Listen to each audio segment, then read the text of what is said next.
My girlfriend stole my academic paper to help her childhood friend secure a guaranteed spot in a graduate program. Not only did they publish the paper first, but they also turned around and accused me of plagiarism. After the story blew up online, I was viciously cyberbullied and fell into a deep depression. Meanwhile, her childhood friend became a rising star in the academic world because of my paper. The day he won his award, my girlfriend was waiting with a bouquet of flowers, ready for his proposal. That same day, I jumped from a rooftop to my tragic death. But when I opened my eyes again, I had somehow returned to the day I had just finished writing the paper.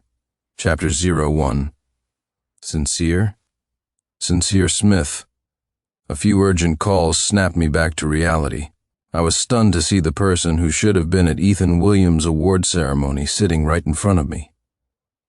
I hesitantly touched my wrists.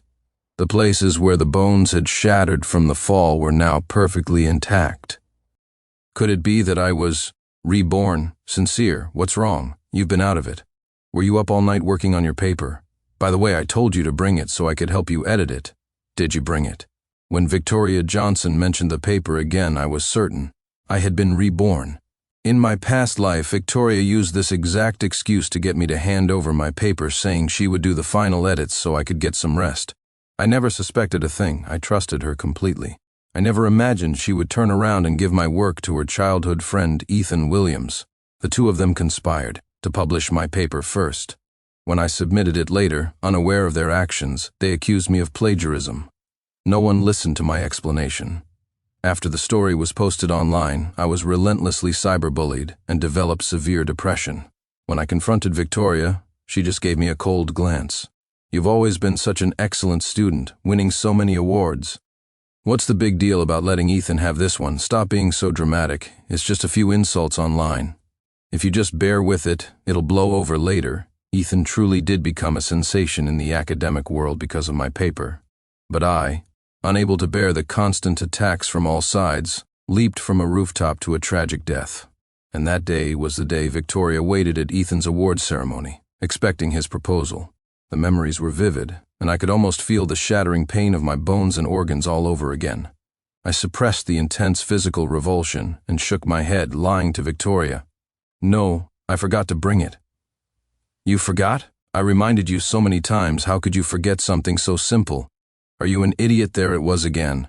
Whenever I failed to do what Victoria wanted, she would belittle me relentlessly. In my past life, I was a lovesick fool. For the sake of Victoria's phantom affection, I endured it again and again, lowering myself constantly to maintain our relationship. It wasn't until I was dying that I learned she had been in love with Ethan for years. I was just her second choice, a tool to make Ethan jealous. But since fate has given me a second chance, I will not live such a pathetic life again, I sneered and calmly pulled my hand from Victoria's grasp. What are you so worked up about? Your editing is just checking for typos, right? You don't even understand the content of my work, so what difference does it make whether you edit it or not? Or, do you need my paper for something else? Perhaps because I had seen through her, or because it was the first time I had ever talked back with such scorn. Victoria's expression instantly became unnatural. She froze for a moment, then forced a smile and tried to hug me. Of course not. I was just worried about you, afraid you were too tired. You can give it to me next time. All right, let's not talk about it. Ethan and the others are waiting at the restaurant. I'll take you there. The mention of the restaurant reminded me. There had been a dinner like this in my past life, but I had been busy looking for references and declined the invitation. As a result, Victoria and Ethan spread rumors that I was petty and unsociable. Looking at Victoria's evasive eyes, my smile didn't reach my own. Since I already knew everything that was going to happen, this time I would make them experience my pain and pay the price. Chapter 02. Victoria seemed distracted the entire way there. It wasn't until she pushed open the door to the private room and saw the person she wanted to see that her heart seemed to come alive again. In front of Ethan, she was extra attentive to me, putting on her perfect girlfriend act. Babe, I've deboned this piece of fish for you. You can eat it directly, and it's too spicy for you. Don't eat it. I didn't understand it before. I thought Victoria's meticulous care was a sign of her love for me. I never knew it was all a ploy to make Ethan jealous. Just like now, as she bustled around me, her eyes kept darting towards the man sitting across from us. Vicky, you two have been together for so long and you're still this lovey-dovey? You're a role model for us all. Yeah, sincere, I'm so jealous. It's not easy to find someone who loves you this much. You two should get married after graduation. We're all waiting for the wedding invitation. Our classmates teased us good-naturedly. But at the mention of marriage, both Ethan and Victoria's expressions changed. Ethan's eyes instantly turned red. He picked up his glass and downed it in one gulp. Yeah, I'm really jealous of Sincere Smith, having someone who loves him so much. Unlike me, all alone. The person who promised to grow up with me doesn't want me anymore. Sorry, everyone. I'm not feeling well. I'm going to head out. You guys enjoy. Before leaving, Ethan gave Victoria a teary-eyed glance, and it was enough to carry all her thoughts away with him. Victoria was stunned. Ethan? Ethan, she shot up from her seat and rushed out after him, leaving me and the others to exchange confused looks. What's going on? Sincere, shouldn't you go check on them? I was speechless, the chopsticks in my mouth halfway to their destination. I didn't need to guess to know that Victoria was trying everything she could to appease her childhood friend. I really wasn't interested. But at everyone's urging, I got up and went out. I didn't expect to catch such a good show. The two of them weren't hard to find. They had just found a relatively hidden spot nearby. From behind a few boxes, I could clearly see Ethan pinning Victoria against the wall, kissing her passionately. I didn't make a sound, I just silently pressed the record button. Aren't you going to marry him? You treat him so well, love him so much, yet you dare to let me kiss you. Ethan's face was dark with jealousy, which only made Victoria kiss him again. Idiot, I'm only nice to him for your sake. Weren't you the one who was crying and throwing a fit, saying you'd marry whoever could get you that spot in the graduate program? I'm only with him to piss you off. It's your fault for being so stubborn and saying you have no feelings for me. Ethan's smile returned. I was just kidding and you took it seriously. So when are you planning to break up with him? I don't want to watch you two being all lovey-dovey forever. Don't worry, I've almost got his paper and thesis. Once you use his work to win the competition, the department will definitely give the spot to you. When it's all settled, we'll be together. Victoria patiently and meticulously soothed Ethan, vowing to use my life's work to build his ladder to success. Even though this was my second life and I already knew these two were a nest of vipers, hearing those words with my own ears still sent a pang of pain through my heart. I took a deep breath, stopped the recording, and turned back to the private room before they could spot me. Chapter 03. I returned just moments after them, so no one noticed anything was amiss. But when Ethan came back, his gaze towards me was filled with open provocation. Sorry, I was acting childish just now. I'll drink to that. But my stomach isn't great, so this glass... Vicky can drink it for me. Ethan smiled and handed the glass to Victoria, who, without a moment's hesitation, drank it down, her lips touching the same spot his had been. I sneered internally. It seemed they weren't even going to pretend in front of me anymore. Don't get the wrong idea. Vicky and I grew up together, we're like brothers. We're just used to this, Ethan said, then turned his gaze to me. Sincere, Victoria and I have been like this since we were kids. Don't mind us. Hearing this, I put down my chopsticks and wiped my mouth slowly. What's there to mind? Friends help each other out. It's normal. But, so it really is your stomach that's the problem. Victoria was always getting called away in the middle of the night. When I asked, she'd say you had a stomachache and needed looking after. I thought she was just making excuses. After all, who calls someone else's girlfriend over to their house in the dead of night, and for the whole night? Now that I know it's you, I feel much better. As soon as I said this, the others at the table looked like they had just been served some major gossip. After all, in all the years Victoria and I had been together, she had put on an excellent performance. To anyone watching, she seemed deeply in love with me. As for Ethan, he was just a very good, very close older brother figure. Who would have thought that? Beneath the calm surface lay such a disgusting truth. Victoria tried to speak up and explain several times, but I cut her off with new topics. I think she understood that once you miss the perfect moment to explain, anything you say later is meaningless. But what did that have to do with me? What I wanted was for her and Ethan to be utterly ruined. This was just the prelude. After a few rounds of drinks, everyone began to leave. Ethan had only had that one drink at the beginning, but now he was draped all over Victoria, acting as if he couldn't even walk. Vicky, I'm not feeling so good. Can you take me home? Never mind. Sincere will definitely be upset. You shouldn't worry about me. I'll go by myself. Ethan struggled to get up, but he just kept clinging to Victoria, not moving an inch. Victoria was already on edge because of what I'd said at the table. I knew her too well. Her image in the eyes of others was more important than anyone or anything. So, faced with Ethan's plea, she hesitated, but I spoke before she could, magnanimously letting her go. "I'm not mad. You should take Ethan home. I'm heading to the library to revise my paper. If you're coming back later, you can just find me there." My calm demeanor made Victoria frown slightly, but after considering her options, she ultimately chose the person she loved most. "I'll come find you in a bit then. Ethan's a lightweight, a little alcohol, and he's drunk. He can't manage without me." I didn't wait for Victoria to finish before getting into a car. Whoever was drunk, whoever was taking care of whom, it was all nonsense to me now, and I wasn't worried that Victoria wouldn't come back.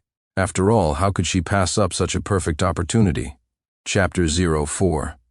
Victoria did not disappoint me in the slightest. The library was empty as it neared closing time, which made it even easier to capture some criminal activity.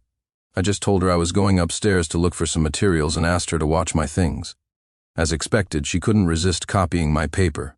Watching the live feed from the hidden camera on my phone, I couldn't help but curl my lips into a smile. She and Ethan really were a pair of idiots. I hid in a corner and waited patiently. When I saw she was almost finished, I pretended to rush back and slip the pinhole camera back into my bag. "Have you been waiting long?" I searched for ages but couldn't find what I was looking for. "Oh well, I'll deal with it tomorrow." I took Victoria's hand to leave, but she hesitated. "Sincere, I just remembered I have something to take care of. I can't go back with you. It's so late, can't it wait until tomorrow?" Victoria was firm. "No, and I'm going to be very busy for the next few days. Don't contact me unless you have to." She didn't even wait for my reply before slinging her bag over her shoulder and leaving. I watched Victoria's back as she walked further and further away, and the final piece of my well-formed plan fell into place. As Victoria had said, she didn't contact me for the next few days. It was Ethan who, eager to celebrate prematurely, hummed a tune as he blocked my path. He smugly handed me a stack of papers and tilted his chin up at me. "Take a look. Does the content look familiar?" I glanced down. "This is my thesis." Ethan burst out laughing and tapped the author's name on the top page. "Sorry, this is mine, and I submitted it to the department several days ago. Aren't you curious how your work ended up with me? Well, let me tell you. It's not just your thesis, even your woman is mine now. Where do you think Victoria has been these past few days when she wasn't with you? She's been with me every day, telling me how boring you are, how she can't stand you anymore. If I were you, I'd break up with her first. Save yourself the humiliation of being dumped." Ethan's laughter was sharp and piercing, a deliberate insult meant to see me break down. Unfortunately for him, my expression remained indifferent. I raised an eyebrow and handed the thesis back to him. "If you like it, you can have it. It's all trash anyway, just of a different species. The girl was just a casual fling, and the paper was something I whipped up without much thought. Only you would treat something of this level like a treasure. You should aim higher." You, Ethan, not expecting a comeback from the usually meek me, was speechless for a moment. His face flushed with anger, but then he seemed to figure something out and deflated. "I know, you're just trying to save face, acting tough. Let's see if you're still so cocky when the school officially gives the spot to me. And don't even bother trying to clear your name. You have no proof, and no one will believe you. Just sit back and wait to watch me take everything from you." He snorted, turned, and walked away, his head held high like an arrogant goose I'd often see on farming channels. I shrugged nonchalantly and pressed the stop button on my phone's audio recorder. He wanted to take my things? Let's see who plays rougher this time. Chapter 05. I had carefully revised the thesis that Victoria stole. Every detail was more rigorous, every expression more precise than the version from my previous life. I was 100% certain this paper would come out on top. Sure enough, a week later, the department's notice board posted the official list, with Ethan's name at the very top. The dean even decided to submit the paper to a competition.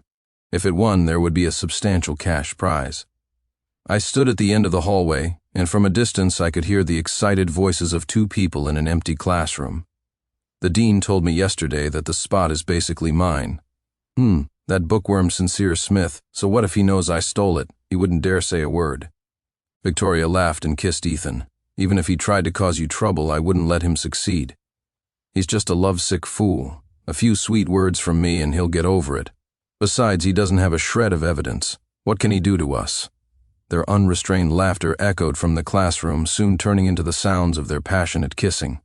I avoided their line of sight as I passed by, snapping one more photo before I left and saving it to the folder I had already prepared. It was dozens of megabytes in size, filled with nothing but evidence. Now all the pieces were in place. I was just waiting for the right moment. I patiently waited for the day of Ethan's award ceremony. As I prepared to leave, my hands were shaking. I clearly remembered this day in my past life. As he achieved success, bathed in applause and love, I was writhing in a pool of my own blood. This time, I would make him and Victoria suffer the backlash. Ethan placed great importance on this award ceremony, arriving early with Victoria to prepare. I used this window of opportunity to send the folder to various university forums and hired a team of online posters to spread it like wildfire. I sat in the audience, quietly watching as the hashtags about Ethan and Victoria shot to the top of the trending lists in a short amount of time, while the two of them, completely oblivious, beamed with smiles, ready to accept an honor that wasn't theirs. A judge walked towards Ethan with the certificate. "Congratulations, Ethan Williams." Professor and assistant from backstage rushed out, interrupting the professor. She whispered a few words in his ear, and his face instantly changed. He looked back at Ethan with a scrutinizing gaze. I watched with great interest as the award presenters gathered together for a secret discussion, while Ethan stood on stage, flustered and nervous. "Ethan Williams, we've received a report with significant evidence suggesting that this thesis was plagiarized from someone else's work. Do you have any explanation?" Ethan panicked at the question, subconsciously shaking his head in denial. "No, I didn't plagiarize. I wrote all of this myself." "Ha, wrote it himself?" I let out a cold laugh and stood up abruptly in front of everyone. My voice boomed through the auditorium. "If I recall correctly, it was my paper you plagiarized. As the words left my mouth, I could feel all eyes in the room turn to me. Victoria, in the audience, was the first to realize something was wrong. She rushed over, trying to drag me out. "Sincere Smith, what nonsense are you talking about? Don't cause trouble, come with me now." I broke free from her grasp with all my strength and slapped her hard across the face, the force of it snapping her head to the side. "Leave? Why should I leave? You need to stay right here and watch the grand gift I've prepared for you and your precious Ethan." Chapter 06.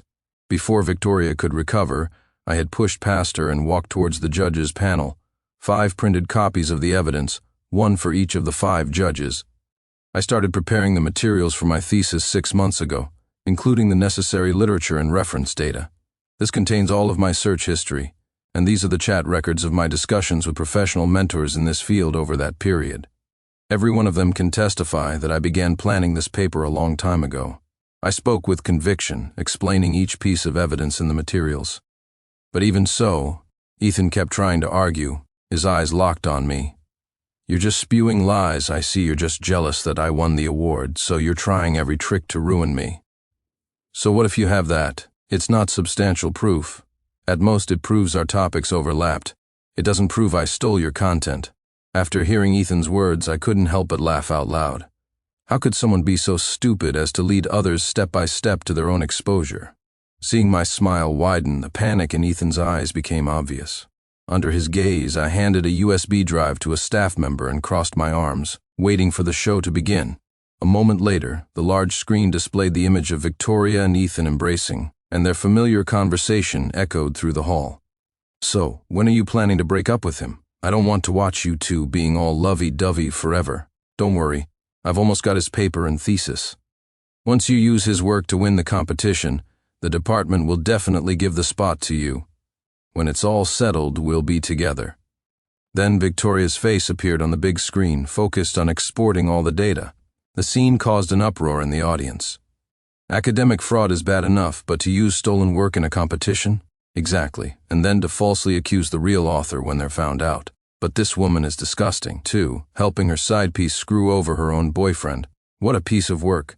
The surrounding jeers and insults deeply stung Victoria's pride. Her eyes turned crimson, and she strode up to me. "Sincere Smith, how far are you going to take this? I can explain about the thesis and Ethan. No matter how angry you are, you didn't have to make such a huge scene. I made a scene. She betrayed our relationship first, conspired with Ethan to steal my thesis, and robbed me of the recognition and honor that should have been mine. And now she had the audacity to accuse me of making a scene? I was completely disappointed with this woman's twisted logic. I angrily shook off her hand, wanting nothing more to do with her. Distinguished judges, esteemed professors on this matter, I can provide even more evidence to prove that Ethan Williams plagiarized my academic work without my consent. Therefore, I request that all his previously awarded spots and prizes be revoked, and I demand that he and Victoria Johnson apologize to me in front of the entire student body. Ethan was already furious, and hearing my conditions, he rushed down from the stage, looking like he wanted to beat me to death.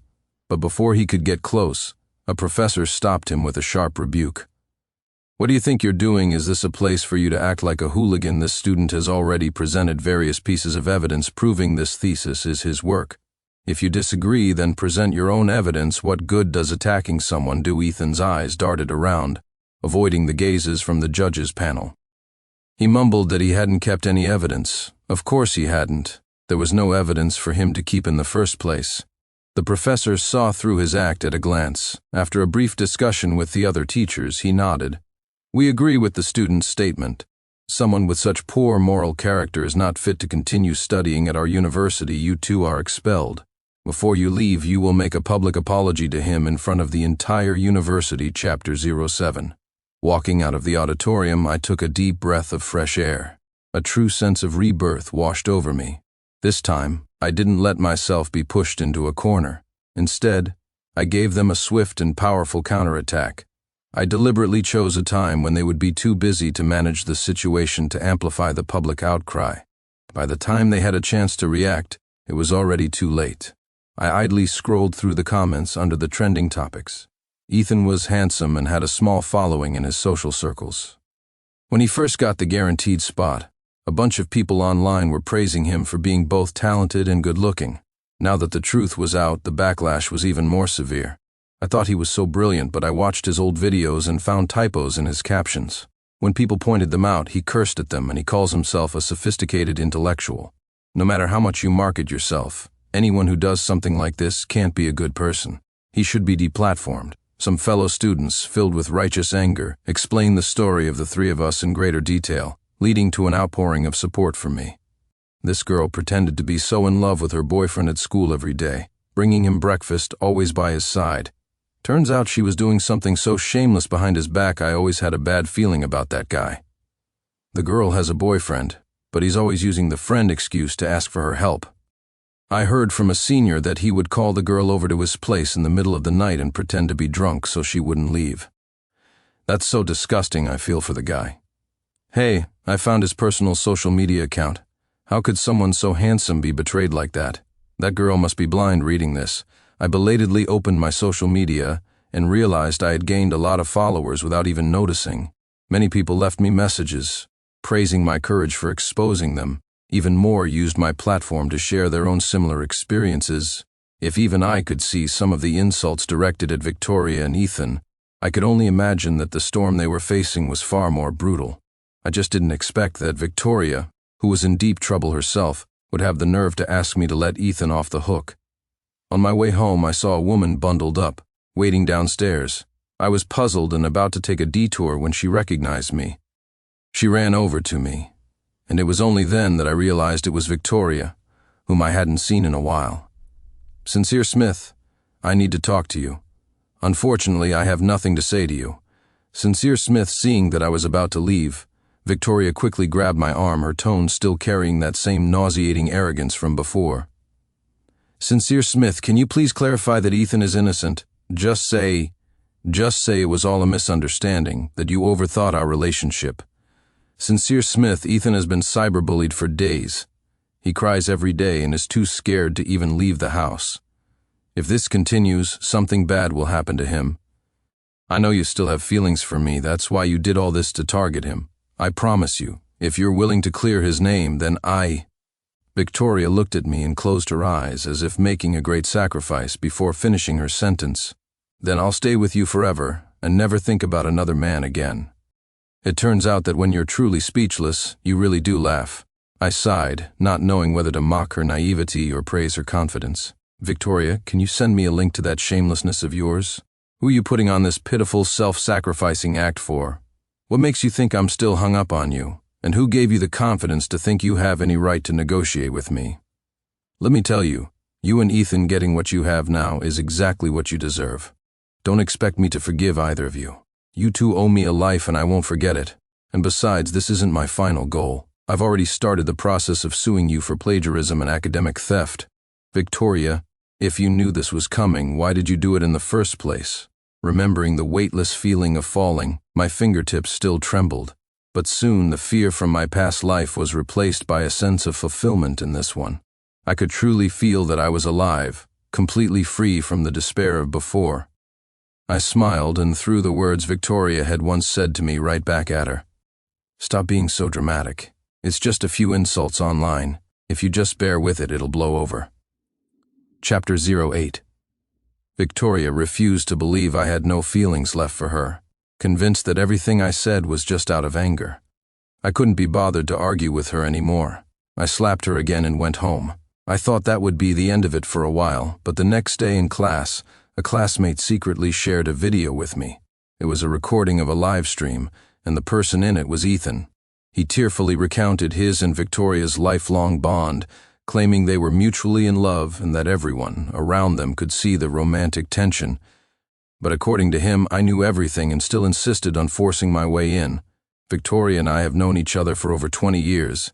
She cares about me, I care about her. Everyone thought we were a couple, but after Sincere Smith showed up, he started clinging to Victoria every day. Even though he knew I liked her, he still pursued her aggressively. Isn't that a form of cheating too? Victoria and I were meant for each other. If it weren't for him, we would have been together long ago. He's wronged both me and Victoria, and a man like that wants a public apology from me. In his dreams, this bizarre worldview once again boggled my mind. I quietly saved the video and began organizing all the evidence I could use to respond. My family wasn't wealthy, but in my years at university, my scholarships covered all my expenses with plenty to spare. I remembered that when Victoria first pursued me, she would buy small trinkets to make me happy. After we got together, I paid for almost everything when we went out to eat or shop. The gifts and holiday money transfers were often in the thousands of dollars. I had never treated her poorly in this relationship, so Ethan's accusations were completely baseless. Shortly after Ethan posted his video, I released all the chat logs from when Victoria was first pursuing me. Her words were intimate, her technique skilled. How could anyone say I was the one clinging to her? Moreover, the expense records from the past few years made it clear to anyone that I was the one providing her with a good material life. So, the public didn't buy Ethan's sob story. Getting cheated on is bad enough, but having to pay to support a parasite too. If you think your dog is so great, why don't you keep it on a leash? All that money and effort, you could have raised a loyal puppy with that. Instead, you get a girlfriend who's an ungrateful backstabber. Truly disgusting. Ethan's attempt at playing the victim was an undeniable failure. Not only that, but his account was also banned across all platforms. Occasionally, you could still see him in some gossip videos. But I knew my goal was far from accomplished. I couldn't take their lives, but I could take their freedom. I submitted the materials, layer by layer, for review. It was only when the authorities came looking for Victoria and Ethan that they finally realized I wasn't joking about suing them. When the officials arrived, the two of them were in the middle of giving their public apology to the entire student body. Ethan had finally cracked under the pressure of public opinion. Every word he spoke was met with a torrent of abuse, and the classmates who had been friendly with him had all distanced themselves overnight. Even when he walked on campus, he would be accidentally hit by stray soccer balls. As for Victoria, she was even worse off, constantly sporting new bruises from mysterious accidents. Before the old ones could heal, new ones would appear. I stood in the audience, listening to their confessionals without a flicker of emotion. They weren't remorseful, they were just scared and had had enough. If this hadn't affected them, they would have continued on their merry way, leaving me to rot like a pile of mud. Chapter 09. The scene at the summons was chaotic. Victoria and Ethan had never experienced anything like this. Seeing people come to take them away, they shrank back in fear. I'm not going with you. I've already apologized. I said I was sorry, don't take me. Please, I'm begging you, don't arrest me. Sincere Smith. Sincere Smith. Tell them they must have the wrong person. Their cries and pleas echoed through the microphones to every corner of the venue. I watched coldly as they broke down, screaming and refusing to cooperate. Their tantrum became a spectacle for the crowd, with countless people holding up their phones to record the scene. In the end, the scene concluded with both of them being taken away. Because the evidence was irrefutable, the conviction process was exceptionally smooth. Before being led away by the prison guards, Ethan didn't forget to snarl at me. "You think you're so clever, don't you? Why should you have everything from birth? I just couldn't stand seeing you have it so easy, so I wanted to take everything from you. You think I actually like Victoria? As if. If I really liked her, we would have gotten together long ago. She was just a lapdog, perfect for pissing you off. How does that feel, huh? The woman you love not only gets stolen by someone else, but is also treated like dirt. Are you furious?" Looking at Ethan's smug face, I suddenly felt he was pathetic, his mind filled with nothing but this petty nonsense. I shook my head and smiled. Unfortunately for you, I stopped loving her a long time ago. Staying with her was all part of the trap to watch you two get what you deserve. Now that you've gotten it, I'm finally free. And thank you for helping me see a person for who they really are. Failing to get the reaction he wanted, Ethan grew even angrier. He tried to lunge at me several times before he was forcibly sedated and taken away. As for Victoria, after being imprisoned, she repeatedly requested to see me. I refused every time. After the dust settled, the university returned the graduate spot and the award that rightfully belonged to me. I thought about it, and the day before I left the country, I went to see Victoria. She was much thinner. The moment she saw me, she started apologizing profusely, saying she knew she was wrong. I cut her off. "Victoria, I'm leaving the country." Her expression froze. "Are you coming back?" "I don't know. Probably not. You don't have to look so regretful. You never liked me when we were together anyway. You're not sad because of me. You're sad because your carelessness cost you a long-term meal ticket. That's not true sincere being in here. All this time I've realized that my head is full of thoughts of you. I hate myself for not appreciating what I had. I only realized how good you were after I lost you. I'm sorry, it was my fault." Victoria's face was filled with remorse and grief, as if she truly regretted her actions. But I knew the only person she had ever loved was herself. "You don't need to apologize to me because I will never forgive you. Let me tell you, I once had a dream.